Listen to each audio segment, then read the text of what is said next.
청취자 가족 여러분 안녕하세요. 자, 오늘 영상은 지난 영상인 정말로 종말이라는 영상을 보고 오셔야 이해가 됩니다. 함께 연결된 사실 어떻게 보면 하나의 영상이거든요.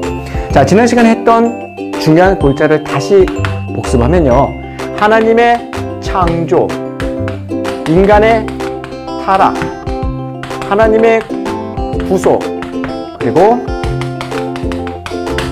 구속사에게 모든 완성까지 성경적 역사관 네 과정을 이야기했어요. 오늘은 네 번째 완성 과정의 가장 중요한 하이라이트, 바로 재림에 대한 이야기를 할까 합니다. 자, 재림은 한자어예요. 다시 임할 다시 임한다. 다시, 우리 대학 갈 때 다시 공부하는 것을 재수라고 하는 것처럼 예수님도 다시 오신다. 예수님께서 처음에 오셨어요. 2000년 전에 오셨던 그 처음에 오심을 초림이라고 합니다. 처음 초자. 그리고 그분은 십자가에서 죽음을 맞이하시죠. 그리고 그분은 3일 만에 부활하십니다. 그리고 그분은 승천하셨어요. 이 네 가지를 다 겪어내시고 마지막 하나 남았던 재림이라는 놀라운 그 약속. 인류의 역사를 뚫고 오신 예수님께서 BC와 AD로 이 역사를 양분하시고 네 개의 실제적인 역사의 관문을 지나서 이제 최후의 약속 재림만을 남겨놓고 있다는 사실.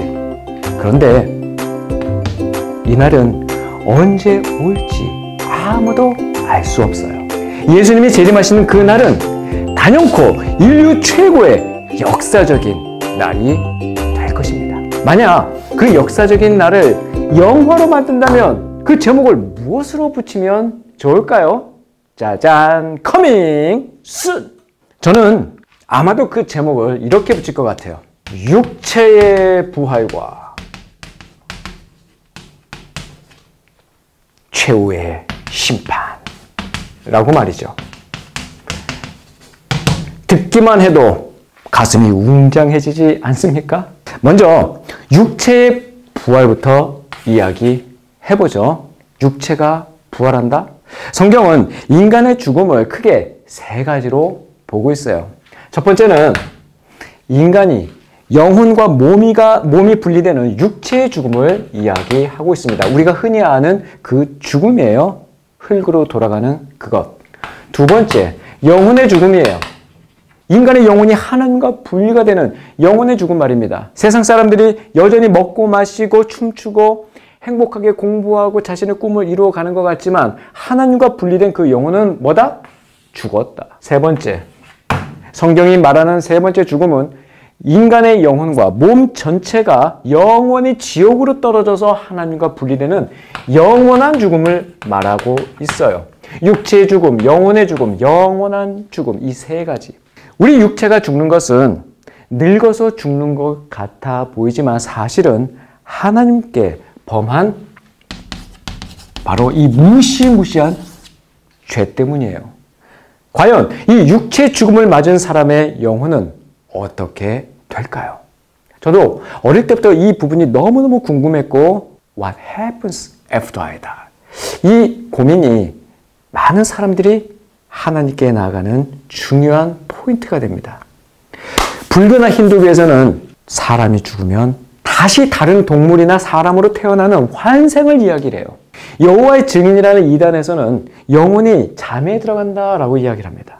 아니면 유물론자들이 이렇게 얘기하죠. 영혼 자체는 없다. 그냥 펑 사라진다. 아니면 로마 카톨릭이 말하는 것처럼 연옥이라는 곳에서 잠깐 대기하고 있다. 이처럼 죽음 이후의 영혼에 대한 각자 다양한 입장들이 있어요. 그러나 성경은 죽음을 깔끔하게 정리합니다. 성경은 사람의 죽음을 결국엔 흙으로 돌아가게 되는 육체의 죽음과 인격적 특성을 유지한 영혼이 가게 될 두 곳으로 설명을 하고 있죠. 과연 그 두 곳은 어디일까요? 그중 한 곳은 성도의 영혼이 가는 곳으로 아브라함의 품이라고 일컫는 바로 낙원입니다. 파라다이스. 또 한 곳은 불신자들의 영혼이 가게 될 지옥, 다른 말로는 하데스, 음부라고도 하죠. 그곳으로 가게 된 영혼은 예수님의 재림 때 다시 육체와 결합되어서 새로운 부활로 일어나게 돼요. 놀라운 사실은 그때 성도의 몸도 부활하지만 불신자의 몸도 함께 부활한다는 거예요. 그러나 그 두 부활은 근본적으로 다른 부활입니다. 먼저 성도의 부활은 영생으로 가기 위한 생명의 부활이에요. 하지만 불신자들의 부활은 영원한 죽음을 향한 심판의 부활입니다. 불신자도 부활한다니 혹시 깜짝 놀란 친구들 있죠? 그래서 예수님이 놀라지 말라고 요한복음 5장 28절에서 29절까지 말씀하셨어요. 이것에 놀라지 말라. 무덤 속에 있는 모든 사람들이 아들의 음성을 들을 때가 온다. 선한 일을 행한 사람들은 부활의 생명을 얻고 악한 일을 행한 사람들은 부활의 심판을 받을 것이다. 선한 일은 뭔가요? 선한 일은 내가 착한 일을 하고 기부하고 뭐 이런 것들 아니에요. 여기서 말하는 선한 일이란 하나님이 보내신 그 아들 예수 그리스도를 믿는 것, 그것이 착한 행실이에요. 그러면 악한 건 뭡니까? 예수님을 믿지 않고 거부하고 내 인생에 내가 왕이 되어서 내 힘으로 살았다는 것, 그것이 악한 일이에요. 자, 부활은 죽은 나사로가 잠깐 살았다가 결국에 다시 죽었던 소생과는 본질적으로 다른 차원의 개념입니다. 우리 몸이 완전히 다른 상태로 변화되었다가 다시 살아나는 거예요. 우리의 부활을 몸소 먼저 보여주신 부활의 첫 열매인 예수님처럼 말이죠. 고린도전서 15장 20절에 보면 이렇게 나와요. 이제 그리스도께서 죽은 자 가운데서 다시 살아나사 잠자는 자들의 첫 열매가 되셨도다. 이처럼 부활한 몸은 하나님의 보좌 앞에 설 수 있으며 그리스도와 함께 왕 노릇하는 영광스러운 몸이에요. 더 이상 죄와 싸울 필요도 없고 질병에 사로잡힐 일도 없는 무슨 몸? 신령한 몸이 되는 거예요. 그래서 성도의 육체적 죽음은 이미 부활의 예수님과 연합되어 있기 때문에 육체적 죽음을 맞더라도 절망할 이유나 슬퍼할 까닭이 있다 없다? 없어요. 예수님의 재림 때 육체의 부활과 더불어 일어날 최후의 심판은 역사의 피날레를 장식하는 화룡점정입니다. 하나님의 공의를 최고조로 드러내는 영광스러운 완성이 바로 최후의 심판이에요. 이 최후의 심판은 성도들이 영원히 거할 거기를 드러냅니다. 그게 뭐냐면 새하늘과 새 땅이에요. 성도들이 영원히 거할 새하늘과 새 땅이 드러나는 그 순간이 바로 최후의 심판. 또한 불신자들이 영원히 고통받게 될 불목. 이게 바로 지옥입니다. 성경에서는 게헨나라고 나와요. 지옥. 영생과 영벌이 갈라지는 순간입니다. 영생으로 가는 것이냐, 영벌로 갈 것이냐. 모든 것들이 밝히 드러나고 인류가 정리가 되는 순간이죠.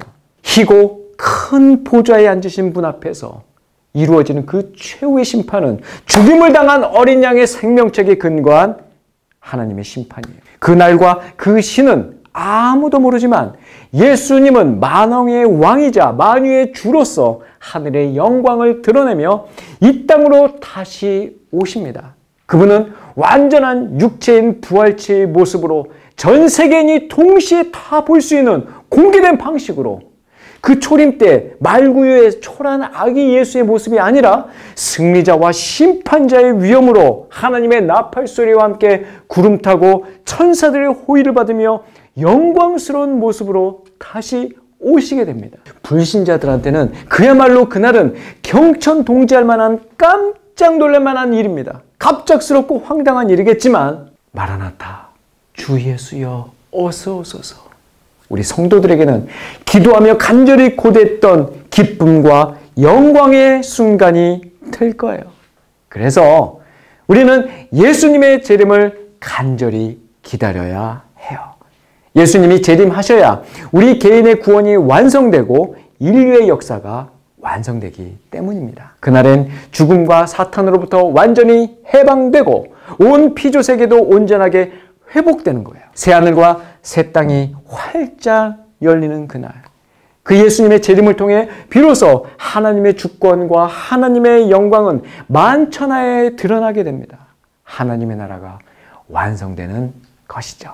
그래서 우리는 거룩한 행실과 깨어있는 삶으로 그날을 간절히 사모해야 합니다.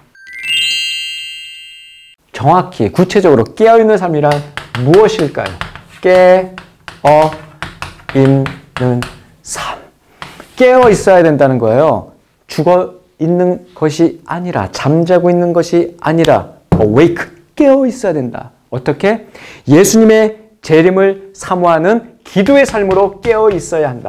우리의 기도가 이방인의 구하는 그 기도처럼 무엇을 먹을까, 무엇을 입을까, 무엇을 마실까, 그런 기도 말고 하나님의 영광과 이름이 이 땅에 이루어지기를, 예수 그리스도의 다시 오심을 고대하는 그 기도 말이죠. 두 번째는 피 흘리기까지 죄와 싸우는 분투의 삶이에요.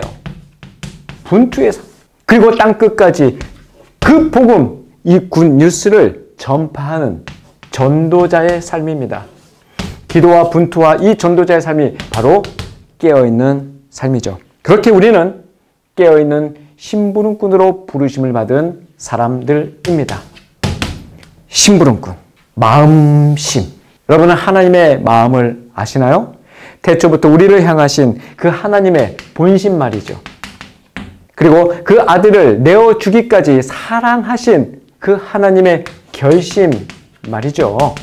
지금 이 순간에도 우리에게 한눈도 팔지 않고 떼지 않으시는 그 하나님의 열심을 여러분 아시나요? 그 하나님의 마음으로 부르심을 받은 우리는 하나님의 심부름꾼인 거예요. 하나님의 마음. 어제가 지나 오늘이 왔어요.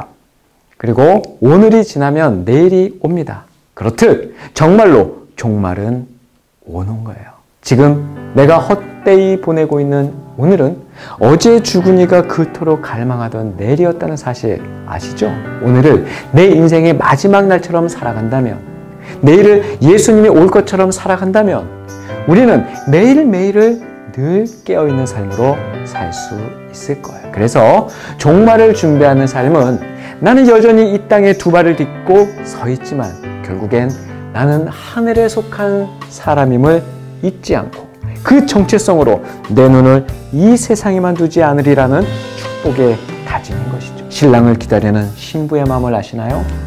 장차 오실 예수님을 순결하게 기다리는 교회, 우리들은 종말론적인 신앙생활을 해야만 하는 거죠.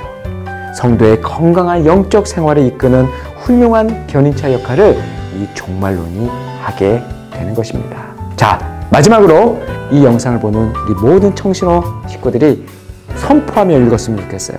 자, 자막으로 나옵니다. 시작! 이 모든 것이 이렇게 풀어지리. 너희가 어떠한 사람이 되어야 마땅하냐? 거룩한 행실과 경건함으로 하나님의 날이 임하기를 바라보고 간절히 사모하라.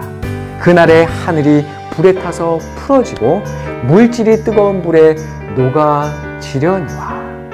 정말로 종말은 옵니다. 예수님은 다시 오십니다. 그날을 고대하고 흰옷 입은 거룩한 신부처럼 마라나타 주 예수여 어서 오소서. 우리의 삶이 기도의 삶, 분투의 삶, 하나님의 영광을 고대하는 거룩한 삶이 되기를 주의 이름으로 축원합니다. 다음 시간에 만나요.